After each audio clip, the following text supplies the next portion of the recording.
Imaginez que vous vous tenez devant un mur de briques massives. Vous le touchez. Vous sentez sa texture froide, la résistance du matériau. Pour vos sens, c'est la preuve ultime de la réalité. Mais et si je vous disais que des scientifiques d'élite, des esprits travaillant aux confins de la physique quantique, ont découvert quelque chose de perturbant? Ils ont trouvé des lignes de code, exactement comme celles d'un logiciel informatique, cachées dans les lois qui régissent notre univers. Ce que vous allez entendre n'est pas de la science-fiction. C'est le résultat d'expériences réelles, qui suggèrent que notre monde, les étoiles, et même vous, pourraient n'être que des bits d'informations traitées par une intelligence que nous ne pouvons même pas concevoir. Le point culminant de cette enquête révèle une erreur systémique, un bug dans le rendu du temps que la science officielle tente encore de cacher. Préparez-vous, car après aujourd'hui, le monde qui vous entoure ne vous semblera plus jamais solide. Pour comprendre comment nous en sommes arrivés là, nous devons parler de Nick Bostrom. En 2003, ce philosophe d'Oxford a lancé une bombe logique qui a changé la science moderne. Il n'a pas utilisé de télescope, il a utilisé les mathématiques pures. Bostrom a soutenu que, si une civilisation survit assez longtemps, elle créera inévitablement des simulations de ses ancêtres impossibles à distinguer de la réalité. S'il existe des milliards de simulations et un seul monde réel, quelle est la probabilité statistique que nous soyons dans le monde original? La réponse est proche de 0. Mais ce n'était que de la philosophie, jusqu'à ce que des figures comme Elon Musk et l'astrophysicien Neil deGrasse Tyson commencent à prendre cela au sérieux. Musk affirme ouvertement que la chance que nous soyons dans la réalité de base est d'1 sur des milliards. Ils ne se contentent pas de donner des opinions. Ils observent l'avancée exponentielle de notre propre technologie. Si en 40 ans nous sommes passés du jeu Pong à des mondes virtuels hyper réalistes, où serons-nous dans 10 000 ans? Le profil de cette théorie est passé d'une discussion de comptoir à une question de sécurité existentielle. Les preuves physiques ont commencé à émerger dans les laboratoires. Le physicien théoricien James Gates Jr., l'un des plus grands experts de la théorie des cordes, a trouvé quelque chose d'impossible en analysant les équations qui décrivent la matière. Il a découvert des codes de correction d'erreurs, spécifiquement le type de code développé par Claude Shannon dans les années 40 pour garantir que la transmission des données informatiques n'échoue pas. Pourquoi les équations qui régissent les électrons et les quarks contiendraient-elles des codes logiciels créés par des humains? De plus, nous avons la limite de vitesse de l'univers. La lumière voyage à exactement 299 792 458 mètres par seconde. En physique classique, c'est une constante. Dans la théorie de la simulation, c'est la vitesse maximale de traitement du matériel. C'est la limite du buffer. Rien ne peut aller plus vite parce que le processeur central ne peut pas rendre l'information au-delà de ce point. James Gates Jr. ne se contentait pas de regarder des chiffres. Il décodait la structure de la réalité à travers une mathématique appelée supersymétrie. Gates a découvert que les cordes vibrantes qui composent l'univers suivent des motifs graphiques connus sous le nom d'Adinkra. Mais le choc est venu lorsqu'il a traduit ces motifs en langage binaire. Il a trouvé des séquences de 0 et de 1 identiques au code de checksum utilisé dans les navigateurs Internet. Pensez à la gravité. Pour nous, c'est une force qui nous attire vers le sol. Pour la simulation, la gravité n'est qu'un paramètre de script, une ligne de commande qui dit « Si l'objet A a une masse X, appliquez l'accélération Y ». Mais pourquoi l'univers prendrait-il la peine d'avoir un code de correction d'erreur? Dans un ordinateur, ces codes servent à ce qu'un bit ne change pas de valeur à cause d'une interférence externe.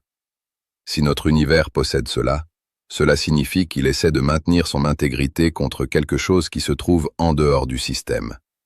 Nous sommes protégés par un pare-feu mathématique dont nous ignorions l'existence. Si l'univers est un logiciel, qu'est-ce que notre ADN? Pendant des décennies, les biologistes ont traité le code génétique comme une métaphore. Mais aujourd'hui, nous savons que ce n'est pas une métaphore, c'est littéral. L'ADN est un système de stockage de données quaternaires, utilisant les bases A, T, C et G. Il possède une redondance de données, des protocoles de compression et, le plus incroyable, des mécanismes de correction d'erreurs qui surpassent tout ce que la technologie humaine a jamais créé. Des scientifiques de Harvard ont déjà prouvé que nous pouvons encoder des livres entiers, des vidéos et même des logiciels à l'intérieur de brins d'ADN. Si nous pouvons faire cela, qui garantit que notre propre code génétique n'est pas le commentaire du développeur à l'intérieur du programme? Il existe des séquences dans notre génome appelées ADN poubelle, des parties qui ne semblent rien coder de fonctionnel. Mais les chercheurs suggèrent que ce déchet est, en réalité, du code inactif, des bibliothèques de fonctions qui n'ont pas encore été appelées par le système, ou peut-être la trace de versions antérieures de notre patch évolutif. Nous marchons sur un code source vivant. La plus grande preuve que nous vivons dans un logiciel réside dans le comportement de la lumière. Dans la célèbre expérience des fentes de Young, double fente, les scientifiques ont découvert qu'une particule se comporte comme une onde de probabilité quand personne ne regarde. Mais au moment où un capteur est placé pour observer, elle décide instantanément d'être une particule solide. Elle change de comportement simplement parce qu'elle a été observée. En informatique, on appelle cela l'optimisation du rendu. Pensez à un jeu en monde ouvert.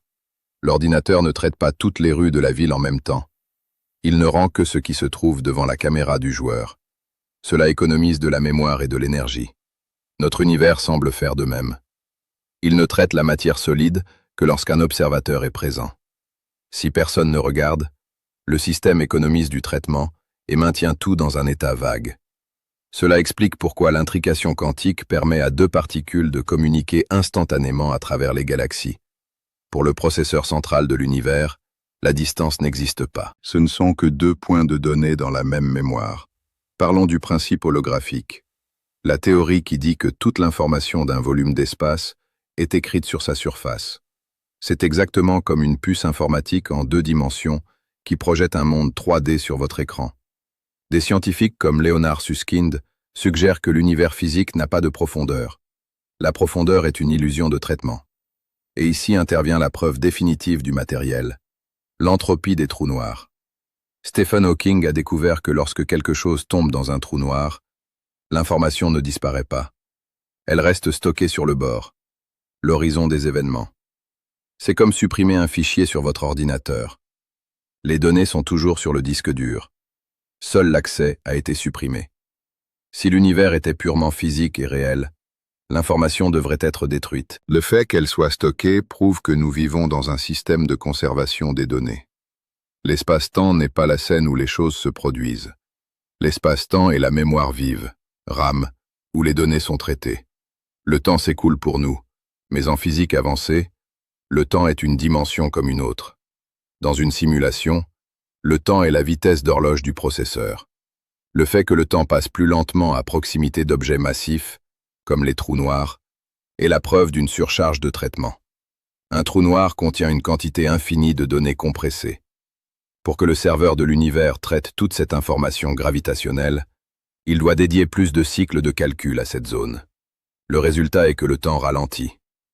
C'est ce qui arrive quand votre ordinateur commence à ramer parce que vous avez ouvert trop d'onglets. Le lag que vous ressentez dans un jeu en ligne est le même phénomène que la science appelle relativité générale.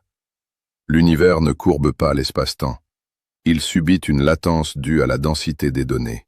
Maintenant, nous entrons sur le territoire de ce que la science appelle les anomalies statistiques, mais que nous appelons des erreurs de chargement. Des milliers de personnes décrivent le phénomène du déjà-vu, non pas comme une erreur cérébrale, mais comme une erreur de chargement. Avez-vous déjà entendu parler de l'incident de Taured? En 1954, un homme est apparu à l'aéroport de Tokyo avec un passeport d'un pays qui n'existe pas. Il a pointé sur la carte l'endroit où se trouve Andorre, mais jurait que son pays avait 1000 ans d'histoire. Il a été enfermé dans un hôtel gardé et a simplement disparu d'une chambre sans fenêtre au 15e étage. Ses affaires ont disparu avec lui. Pour la physique traditionnelle, c'est une légende. Pour la théorie de la simulation, c'est un conflit d'instances. C'est quand deux données de versions différentes de la simulation finissent par occuper le même secteur de mémoire. Et que dire des villes fantômes dans le ciel?